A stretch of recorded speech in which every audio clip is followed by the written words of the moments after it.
Trump privilégie l'accueil des Afrikaners, blancs, d'Afrique du Sud aux États-Unis. Le président américain Donald Trump a émis vendredi une directive ordonnant aux officiels de l'administration de donner la priorité à l'accueil des Afrikaners sud-africains dans le cadre du programme américain des réfugiés. Cette initiative survient paradoxalement après la suspension initiale de ce programme au début de sa présidence.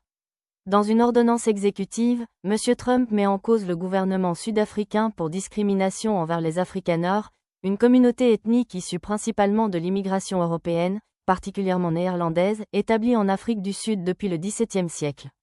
D'après CBS News, le président soutient que ces Sud-Africains blancs subissent actuellement une persécution de la part de leurs autorités.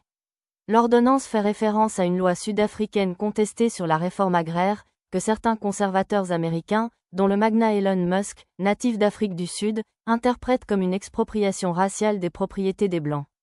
Néanmoins, les autorités sud-africaines ont catégoriquement rejeté ces allégations, soulignant que la législation ne concerne que les terres inexploitées ou d'utilité publique limitée, selon CBS News.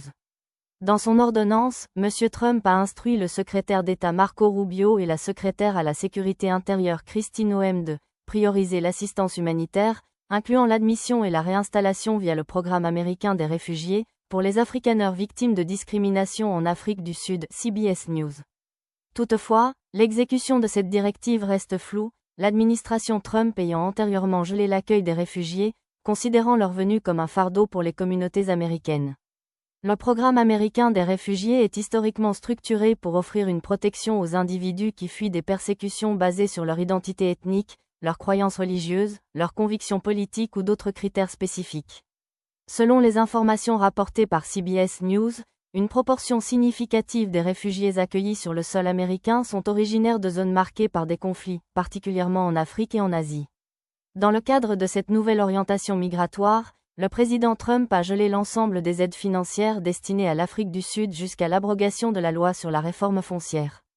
D'après CBS News, cette initiative suscite des préoccupations concernant la pérennité du programme PEPFAR, qui assure le financement des thérapies anti-VIH pour plusieurs millions de bénéficiaires, incluant une population infantile, en Afrique. Malgré l'intervention récente du secrétaire d'État Marco Rubio pour assouplir certaines restrictions et permettre la continuation du PEPFAR et d'autres programmes sanitaires, CBS News note que des obstacles persistent dans l'acheminement de l'aide. Au-delà de la problématique des discriminations raciales, le chef d'État américain a exprimé son désaccord avec les orientations diplomatiques sud-africaines vis-à-vis des États-Unis et de leurs partenaires.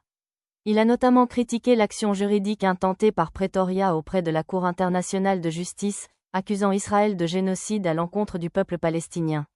Cette initiative de Donald Trump, instaurant une politique discriminatoire dans l'accueil des réfugiés, constitue un virage significatif dans la diplomatie américaine et risque d'engendrer des répercussions majeures sur les relations diplomatiques entre Washington et Pretoria. Pour beaucoup, la décision de Donald Trump de geler les aides à l'Afrique du Sud vise à punir les autorités sud-africaines pour avoir lancé une procédure devant la Cour pénale internationale, CPI, conduisant à la mise en accusation du Premier ministre israélien pour crimes de guerre. La CPI a en effet émis un mandat d'arrêt contre Benjamin Netanyahou pour ces crimes.